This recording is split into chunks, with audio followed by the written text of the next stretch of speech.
And welcome back to my channel. My name is Bushra Khan. आज के इस वीडियो में हम अकबर को डिस्कस करते हुए एडमिनिस्ट्रेशन, मनसबदारी सिस्टम और आर्मी, ऑर्गेनाइजेशन ऑफ गवर्नमेंट और अकबर के टाइम पीरियड का रिलीजन देखेंगे। सो वीडियो एंड तक देखें और प्लीज़ जाने से पहले चैनल को सब्सक्राइब ज़रूर करें। Administration of Akbar. अब अकबर ने कानून गोस को अपॉइंट किया। अब ये कानून गोस थे कौन? ये कानून गोस जो थे ये लोकल ऑफिशियल्स हुआ करते थे और इनका काम था कि कितनी पैदावार हुई है, कौन सी क्रॉप उगाई गई है, किस क्रॉप का क्या लोकल प्राइस चल रहा है, ये सारी की सारी इंफॉर्मेशन लाकर अकबर को दिया करते थे। तो इनका काम इंफॉर्मेशन कलेक्ट करना था। अब 1573 में गुजरात की जीत के बाद अकबर ने जो रेवेन्यू सिस्टम था उस पर बहुत ज़्यादा ध्यान देना शुरू कर दिया, यानी जो कर इकट्ठा किया जाता था उस सिस्टम पर। अकबर ने क्या किया, करोरीज को अपॉइंट किया। अब ये करोरीज थे कौन? ये करोरीज जो थे ये ऑफिसर्स करोड़ों दाम्स इकट्ठा किया करते थे, मीन्स करोड़ों रुपीस इकट्ठा किया करते थे। यही नहीं, ये लोग कानून गोस पर भी नज़र रखते थे। कानून गोस का काम था अकबर को इंफॉर्मेशन कलेक्ट कर कर ला कर देना। तो ये कानून गोस पर भी नज़र रखते थे कि ये जो कानून गोस इंफॉर्मेशन दे रहे हैं ये ठीक है या नहीं, क्योंकि कानून गोस बहुत बार बेईमानी करते थे।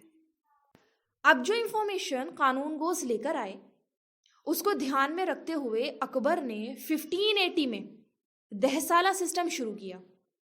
दहसाला सिस्टम में अलग अलग क्रॉप्स और जो लोकल प्राइस चल रहे हैं उनका 10 साल का एवरेज कैलकुलेट किया गया और अकबर ने 1/3 हिस्सा कर का मांगा।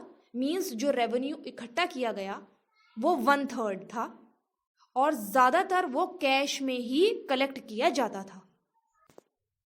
अगर कभी बाढ़ या सूखा पड़ जाता था तो पीजेंट्स को थोड़ी छूट दे दी जाती थी।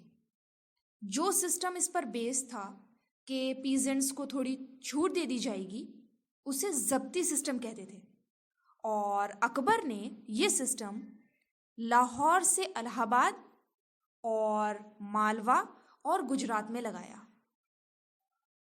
एक और सिस्टम जो अकबर के टाइम पीरियड में बहुत यूज़ हुआ उसे नसाक या नस्क कहा जाता है। इसमें अंदाज़ा लगाकर कर इकट्ठा किया जाता था। जैसे कि मान लीजिए आप पहले पास्ट में इतना कर देते थे, अब आप इतना दे सकते हैं। मीन्स अंदाज़ा लगाकर कर इकट्ठा किया जाता है। इस सिस्टम को कानकूट भी कहा जाता था। मीन्स एस्टिमेशन, यानी अनुमान लगा लिया। ऐसी ज़मीन जिस पर हर साल खेती होती थी उसे पोलाज कहते थे। अगर किसी साल उस ज़मीन पर खेती नहीं हुई तो उसे पराती कहा जाता था। ऐसी ज़मीन जो 2-3 साल के लिए छोड़ दी जाती थी उसे छाछर कहा जाता था और अगर उससे ज़्यादा टाइम के लिए उसे छोड़ दिया गया, मतलब 2-3 साल से भी ज़्यादा, 3-4-5-6 साल के लिए अगर उसे छोड़ दिया गया तो वो बंजर कहलाती थी। अब एक चीज़ याद रखिएगा कि ये क्वेश्चन आ जाता है कि अकबर के फाइनेंस मिनिस्टर कौन थे।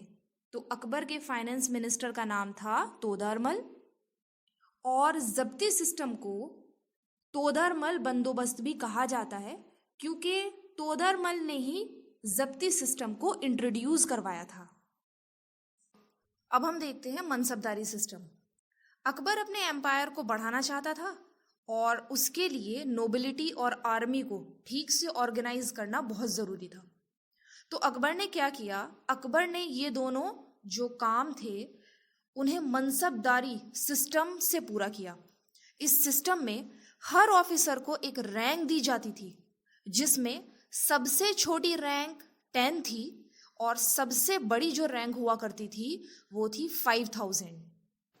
अगर हम बात करें मिर्ज़ा अजीज़ कोका की और राजा मनसिंह की तो ये दोनों ऐसे थे जिनकी रैंक 7000 थी।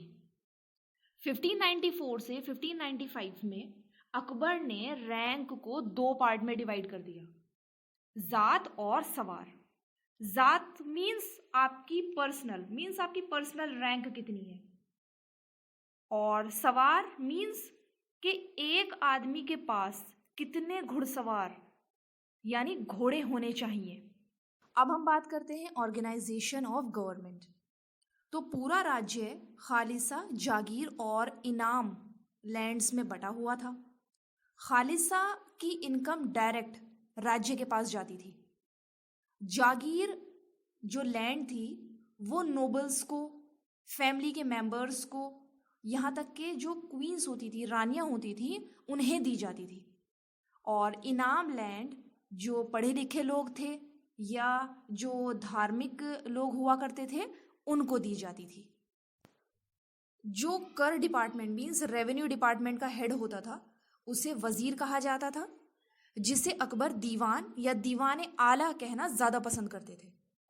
अब दीवान की जिम्मेदारी होती थी कि कितनी इनकम आ रही है, कितना खर्चा हो रहा है, और वो खालिसा, जागीर और इनाम सारी ज़मीन पर कंट्रोल करता था। मिलिट्री डिपार्टमेंट के हेड को मीर बख्शी कहा जाता था और वो सारे नोबल्स का भी हेड होता था। फिर आते थे बरीद, जो इंटेलिजेंस ऑफिसर्स हुआ करते थे, और वाक़या नवीस, जो खबर देते थे या इंफॉर्मेशन कलेक्ट किया करते थे, और उनका भी हेड मीर बख्शी ही होता था। और रूलर को सारी की सारी इंफॉर्मेशन देना मीर बख्शी का काम था। फिर आते थे मीर समान, जो सामान वगैरह पहुंचाते थे, और हरम की लेडीज़ को क्या क्या सामान चाहिए वो भी पहुंचा दिया करते थे। एक और डिपार्टमेंट जो मोस्ट इम्पॉर्टेंट था वो था जुडिशियल डिपार्टमेंट, मतलब इंसाफ करने वाला, और यहाँ के हेड को काजी कहा जाता था। और ये क्वेश्चन मोस्ट इम्पॉर्टेंट है, ये आ जाता है, बार बार पूछा जाता है कि अकबर के जो चीफ काजी थे उनका क्या नाम था, तो उनका नाम था अब्दुल नबी। 1575 में अकबर ने इबादत खाना बनवाया फतेहपुर सीकरी में। तो ये क्वेश्चन भी आ जाता है कि इबादत खाना कहाँ बनवाया गया था, तो फतेहपुर सीकरी में बनवाया, जहाँ पर धार्मिक डिबेट्स हुआ करती थी। पहले यहाँ सिर्फ मुस्लिम्स की ही एंट्री थी, लेकिन बाद में कुछ टाइम बाद अकबर ने यहाँ पर क्रिश्चियंस, ज़ोरेस्ट्रियंस, हिंदूज, जैन्स सबको एंट्री दे दी। 1582 में अकबर ने इबादत खाना में जो डिस्कशंस हुआ करते थे उसको बंद करवा दिया, क्योंकि कोई अच्छा रिजल्ट ही नहीं निकल रहा था। जितने भी लोग वहाँ पर आते थे अलग अलग रिलीजन के, वो आपस में लड़ते थे, तो अकबर ने 1582 में ये सारे डिस्कशंस ही बंद करवा दिए। सो आज के लिए इतना ही, मिलते हैं नेक्स्ट वीडियो में। तब तक के लिए good bye and take care, and please जाने से पहले चैनल को सब्सक्राइब ज़रूर करें। Thank you.